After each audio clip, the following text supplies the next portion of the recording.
Franck Ferrand raconte sur Radio Classique.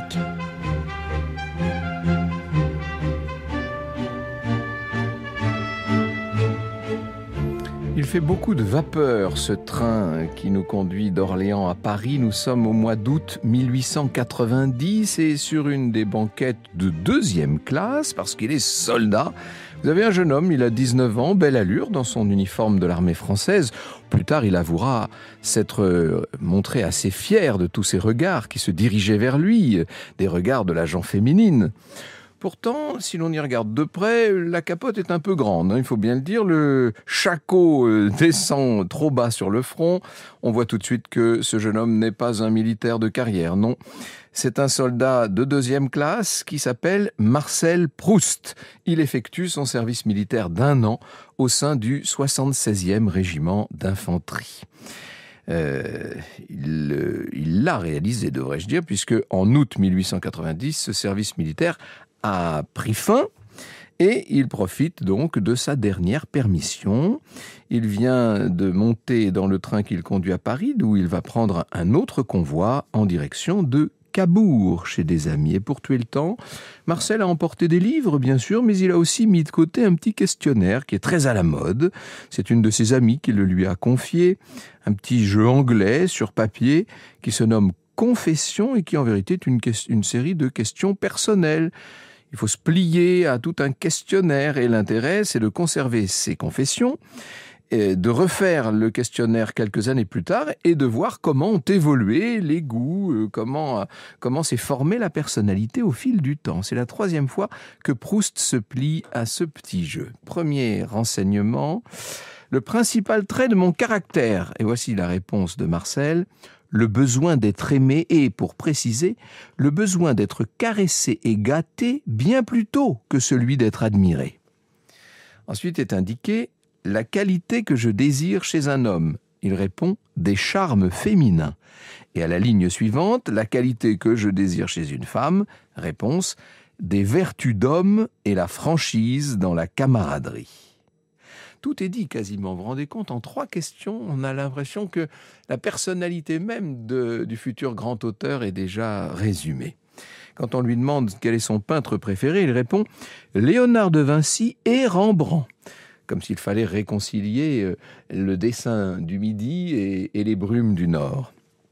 Ses auteurs préférés, Anatole France et Pierre Loti, ça c'est moins inattendu en 1890, ce sont les 2 grands auteurs de l'époque, et ses poètes, Baudelaire et Alfred de Vigny. Lorsqu'on lui demande son occupation préférée, Marcel répond « aimer ». Mais c'est pas, après tout, le but de la vie, aimer. Et quand on lui demande dans quel pays il souhaiterait vivre, celui où certaines choses que je voudrais se réaliserait comme par enchantement et où les tendresses seraient toujours partagées. Oh, comme il y a des blessures et des meurtrissures derrière cette réponse-là. Une grande tendresse, une grande sensibilité aussi chez ce soldat de 19 ans. Vous allez voir que cette tendresse, cette sensibilité, cette capacité à formuler la tendresse et la sensibilité ne viennent pas de nulle part. Franck Ferrand sur Radio Classique. J'ai besoin de vous rappeler que Marcel Proust est né le 10 juillet 1871. Ça fait partie des grandes dates de notre histoire culturelle.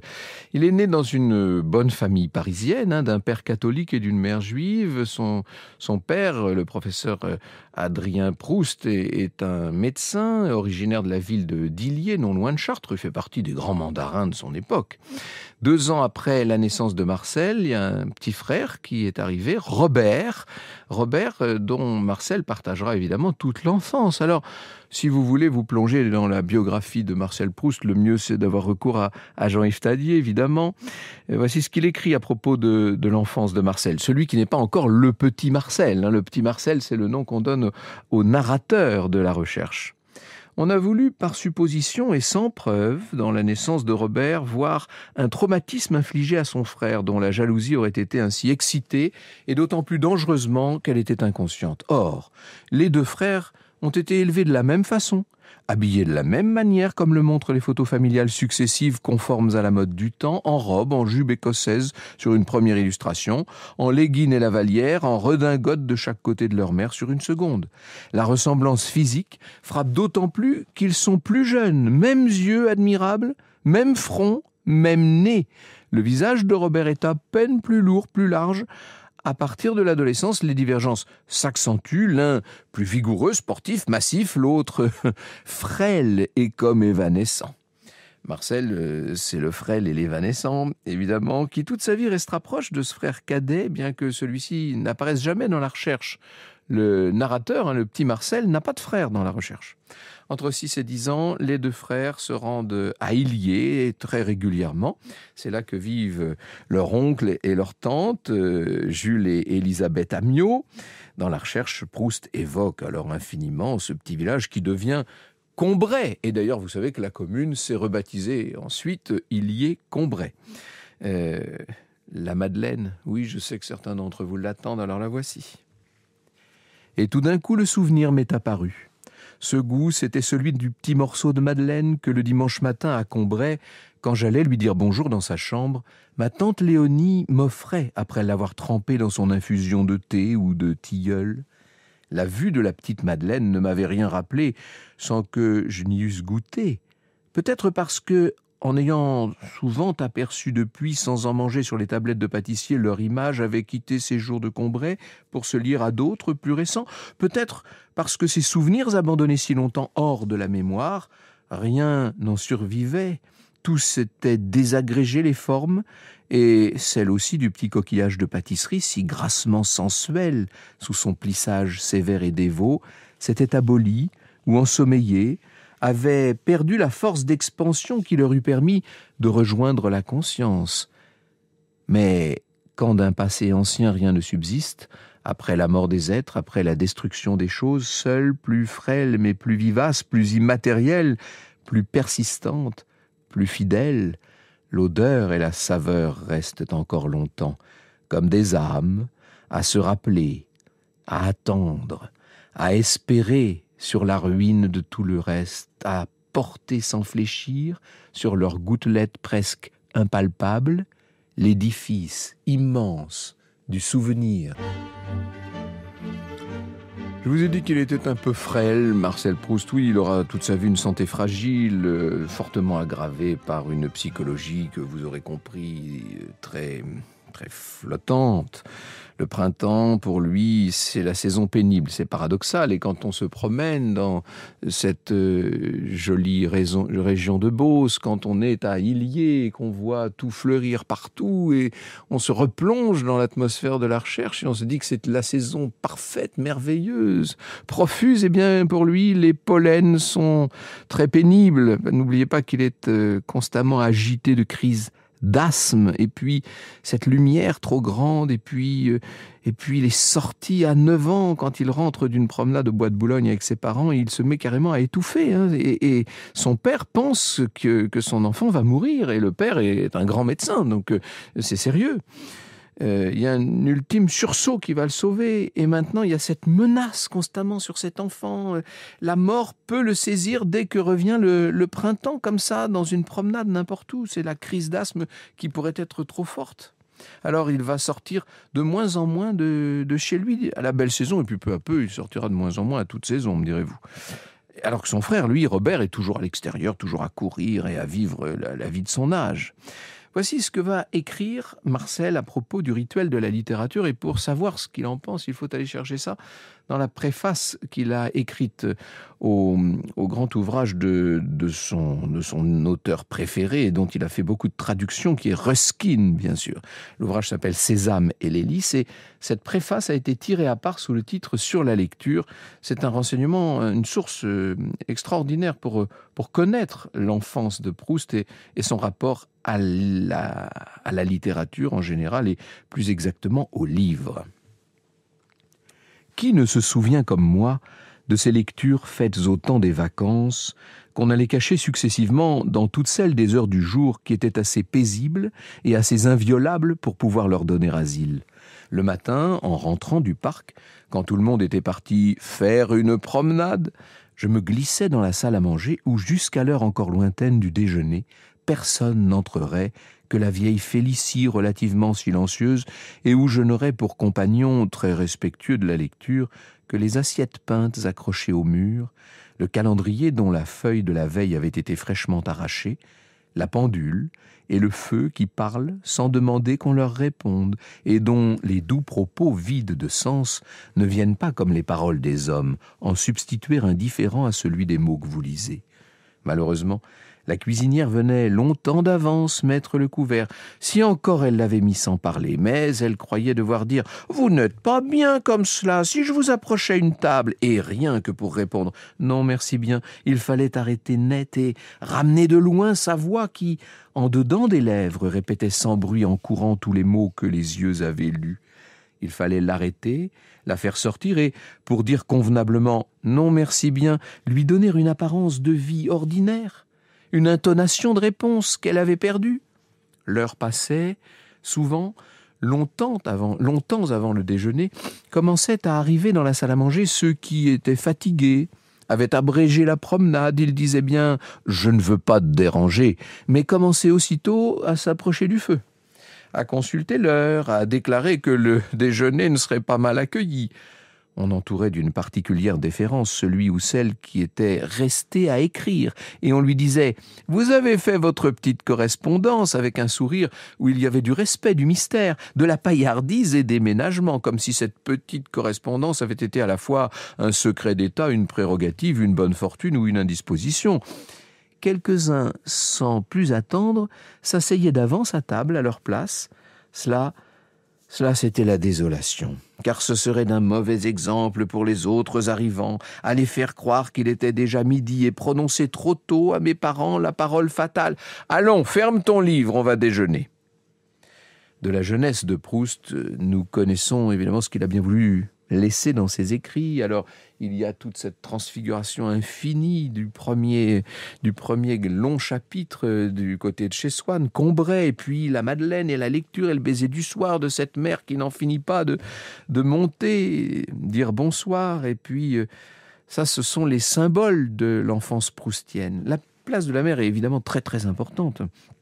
Voici ce qu'il écrit sur sa propre mère, toujours dans cette préface de Sésame et l'Hélice, et c'est d'autant plus fort qu'il faut savoir que c'est elle qui est sa relectrice et sa correctrice dans cette préface. Donc elle y a d'une certaine manière assez directement participé.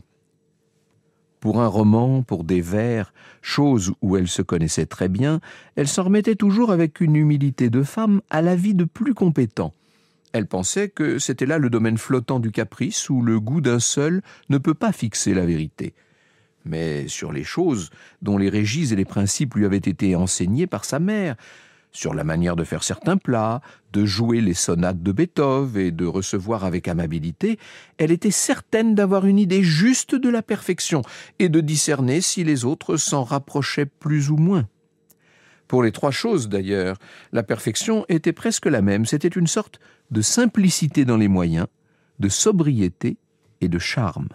Elle repoussait avec horreur qu'on mît des épices dans les plats qui n'en exigent pas absolument, qu'on joua avec affectation et abus de pédale, qu'en recevant, on sortit d'un naturel parfait et parla de soi avec exagération.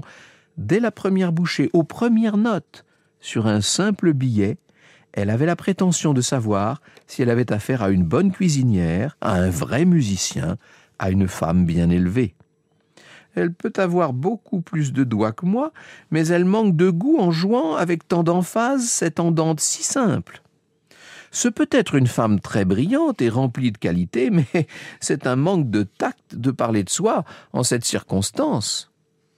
Ce peut être une cuisinière très savante, mais elle ne sait pas faire le beefsteak aux pommes. Le beefsteak aux pommes, morceau de concours idéal, difficile par sa simplicité même de sonate pathétique de la cuisine, équivalent gastronomique de ce qu'est dans la vie sociale la visite de la dame qui vient vous demander des renseignements sur un domestique et qui, dans un acte si simple, peut à tel point faire preuve ou manquer de tact et d'éducation. Proust a 11 ans quand il entre au lycée Condorcet. On est donc en 82. En 1884, il est un des meilleurs élèves du lycée, en tout cas en littérature. Il connaît énormément de vers de Hugo, de Musset, etc. Il est assez souvent absent du lycée, toujours à cause de cette santé. Et puis, disons les choses, en maths, il n'est pas très bon. Son professeur, M. Brichet, le note faible. Ne travaille pas, dit-il. Le jeune lycéen est souvent pris en train d'écrire un billet littéraire à son ami Daniel Halévy. Pendant que je corrigeais un problème, déclare M. Brichet, qui n'en peut plus. À 16 ans, Marcel va commencer ce qu'on appelle à l'époque sa classe de rhétorique et se passionne de plus en plus pour cette littérature. Il est entouré d'amis, il a beaucoup d'amitiés qui sont des amitiés très, très fortes, dont on doit pouvoir dire qu'elles sont amoureuses avec toutes sortes de ses camarades.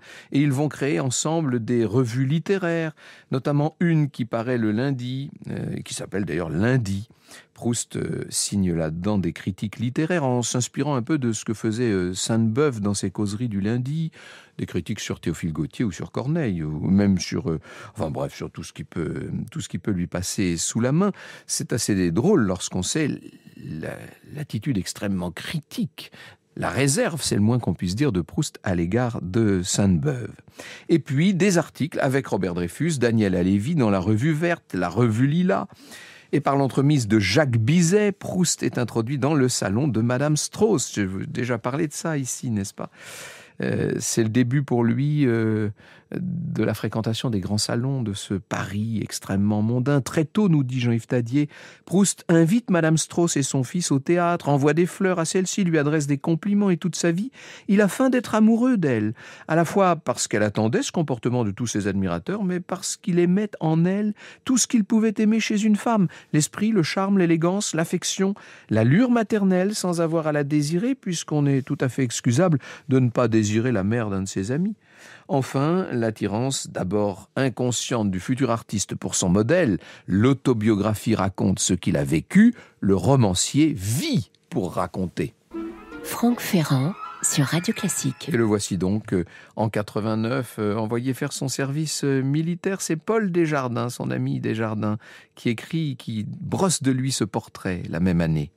Ce jeune prince persan aux grands yeux de gazelle, aux paupières alanguies, respectueux onduleux, caressant inquiet, quêteur de délices, pour qui rien n'était fade, irrité des entraves que la nature met aux tentatives de l'homme, surtout de l'homme qu'il était si frêle, s'efforçant à convertir en quelque chose d'actif le passif qui semblait son lot, tendu vers le plus, le trop, jusque dans sa bonté charmante. Cet enfant romantique, je le dessinerais volontiers de mémoire.